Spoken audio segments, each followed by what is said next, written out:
أعوذ بالله من الشيطان الرجيم. قال لا تخافا إني معكما أسمع وأرى فأتياه فقولا إنا رسولا ربك فأرسل معنا بني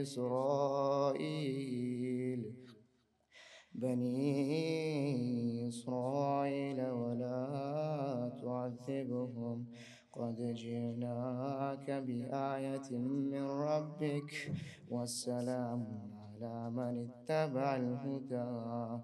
إنا قد أوحي إلينا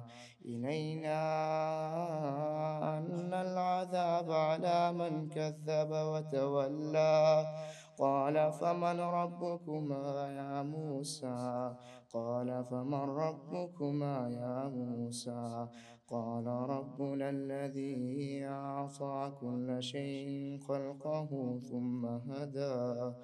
قال فما بال القرون الأولى.